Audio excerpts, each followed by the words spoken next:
157 वकीलों ने सीजेआई चंद्रचूड़ को कैसी चिट्ठी लिखी। 157 वकीलों के लेटर का केजरीवाल से क्या कनेक्शन? सवालों के घेरे में आए दिल्ली हाई कोर्ट के जज। दिल्ली के 157 वकीलों ने सुप्रीम कोर्ट के सीजेआई डीवाई चंद्रचूड़ को एक लेटर लिखा है। 157 वकीलों की तरफ से लिखे गए इस लेटर में आखिर ऐसा क्या है जिसकी चर्चा तेज है? इस लेटर का केजरीवाल से क्या कनेक्शन है? साथ ही इस लेटर ने दिल्ली हाई कोर्ट के जज पर सवाल उठाते हुए एक चिंता भी जाहिर की है। कानून के जानकार जब इस तरह के लेटर लिखते हैं तो जाहिर है मामला बेहद गंभीर ही होगा। इस लेटर को लिखने वालों में दिल्ली हाई कोर्ट के वकीलों और निचली अदालतों के वकील भी शामिल हैं।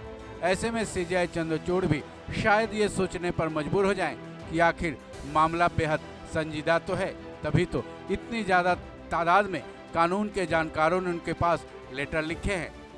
ऐसे में सवाल यह है कि आखिर सीजेआई 157 वकीलों के इस लेटर पर क्या एक्शन लेंगे, ये देखना बेहद अहम है।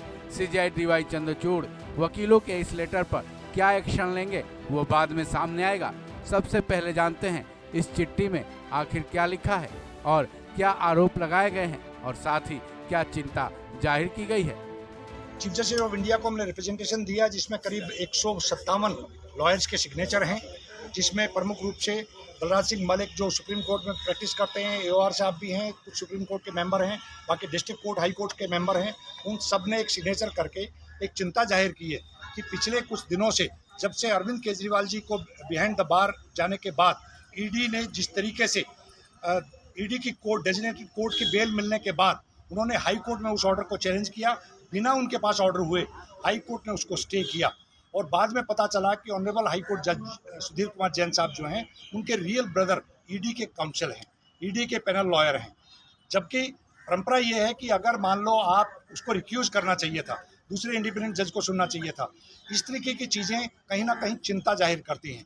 जिस तरीके से इंटरनल सर्कुलर आता है कि आप वेकेशंस के अंदर कोई फुल फ्लेज ऑर्डर नहीं करेंगे, जिस तरीके से हमारी सबमिशंस को इग्नोर किया जाता है, सबमिशंस ऑर्डर के अंदर रिफ्लेक्ट नहीं होती हैं, तो इन सब चीज़ों को लेकर चिंता जाहिर करते हुए आज हमने मुख्य न्यायाधीश जी को एक रिप्रेजेंटेशन दिया है और उनसे गुहार लगाई है कि आप देखिए कि जुडिशियल साइड में आप तो कहते हैं कि फेयरलेस होकर इंडिपेंडेंट जजमेंट देना चाहिए कोर्ट्स को, और एक कोर्ट अगर कोई ऑर्डर देती है, जजमेंट देती है, उसको किस तरीके से रोका जाता है, ये सब चीज़ें अनफेयर है, अनफेयरनेस को रोकना चाहिए। बता दें संजीव नासियार आम आदमी पार्टी के लीगल सेल के हेड हैं, जिन्होंने इस बारे में इस वीडियो में पूरी जानकारी दी है। 157 वकीलों का सीजेआई चंद्रचूड़ को लिखा गया ये लेटर और भी महत्वपूर्ण इसलिए माना जा रहा है क्योंकि दिल्ली के राज एवेन्यू कोर्ट के वोकेशनल जज न्याय बिंदु के उस आदेश को चैलेंज किया गया था जिसमें उन्होंने केजरीवाल को जमानत दी थी, लेकिन अगले ही दिन ईडी ने उस जमानत को दिल्ली हाई कोर्ट में चैलेंज कर दिया था, जहां से हाई कोर्ट के जज ने जमानत पर स्टे लगा दिया था। ऐसे में दिल्ली हाई कोर्ट के जज पर भी इसी वजह से लेटर में न केवल सवाल उठाए गए हैं बल्कि चिंता भी जाहिर की गई है। बहरहाल अब सबकी नज़र इस बात पर टिक गई है कि सीजेआई डीवाई चंद्रचूड़ 157 वकीलों के हस्ताक्षर वाले इस लेटर पर क्या संज्ञान लेंगे, क्या ऐसा कुछ फैसला लेंगे जिससे अरविंद केजरीवाल को राहत मिल जाए। इस खबर में बस इतना ही। बाकी अपडेट्स के लिए जुड़े रहें वन इंडिया हिंदी के साथ।